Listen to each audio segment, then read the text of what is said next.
Perdón un segundo que tengo al doctor José Antonio Ocampo en la línea. Ya seguimos con la guachafa. Doctor Ocampo, buenos días, ¿cómo está? Muy bien, ¿cómo están ustedes? Es que veo que usted está asegurando públicamente que en la aprobación del Sistema General de Participaciones se siguió una lógica incorrecta. ¿Por qué? Bueno, eso, dicho sea de paso, lo hemos señalado todos los ministros de Hacienda en una comunicación que hicimos pública hace como un par de meses, ¿no? La lógica es primero definir cuáles son las competencias de las regiones y de la nación y cuánto cuestan unas y otras. Y con base en eso se puede estimar cuáles son los recursos que la nación tiene que transferir a las regiones para cubrir los gastos que ellas tienen que hacer, ¿no? Esa es la lógica. No al revés. Comenzaron definiendo los recursos antes de definir las competencias de cuánto cuesta. Entonces, eso es además un aumento bastante significativo en ese monto de transferencias o de participaciones de los ingresos nacionales que pues generan un riesgo fiscal. Eso es lo que hemos señalado, reitero, todos los exministros de Hacienda. ¿Por qué el gobierno no atiende a algo tan simple como eso? Determinar cuáles son las responsabilidades, hacer un cálculo de cuánto dinero es, de cuánto estamos hablando para no correr un riesgo fiscal enorme. Bueno, es una buena pregunta, ¿por qué no lo hicieron al revés, como correspondía? Yo debo decir que yo soy defensor de la descentralización, o sea, yo no tengo nada en contra de la descentralización. Me parece que es un proceso positivo, pero no se puede hacer de esta manera, no se puede hacer, digamos, al revés.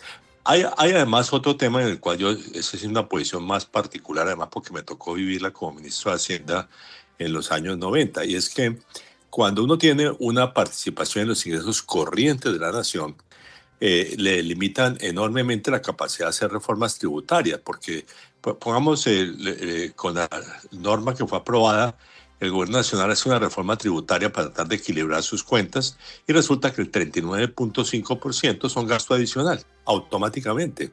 Es absurdo.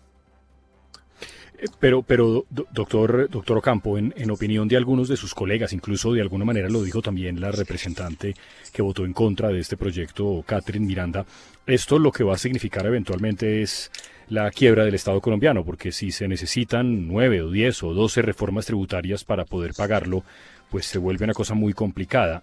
¿Usted cree que es así de catastrófico el asunto? Yo creo que esto es bastante complejo fiscalmente, lo que hemos dicho, lo he dicho, lo dijimos en esa carta a los seis ministros, lo he dicho en mis declaraciones, lo he dicho en mis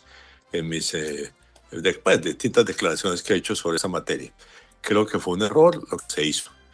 Hubiera sido mejor, reitero, comenzar discutiendo cuáles son los recursos totales que tiene, cuánto cuestan las competencias de las regiones y de la nación, porque es que no hay que olvidar que la nación tiene que quedarse con unos gastos, incluyendo los del servicio de la deuda, porque la deuda pública es básicamente de la nación.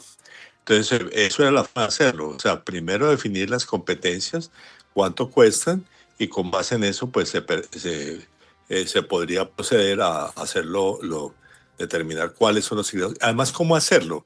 Y yo creo que era mejor determinar un monto y que se ajusta con la inflación o con el crecimiento de la economía o algo así como fueron algunas de las normas aprobadas digamos, de reformas de comienzos del siglo actual, ¿no? Pero no como proporción de los ingresos corrientes, porque se pierde la autonomía para hacer reformas tributarias.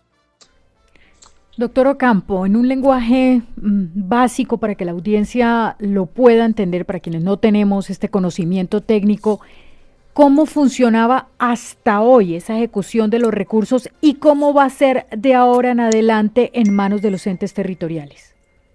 Bueno, digamos, esas normas partieron de la Constitución de 1991. Entonces ahí se determinó que una proporción de los ingresos iba para los departamentos y municipios, básicamente para educación, para salud, para acueductos, para vías terciarias, en fin.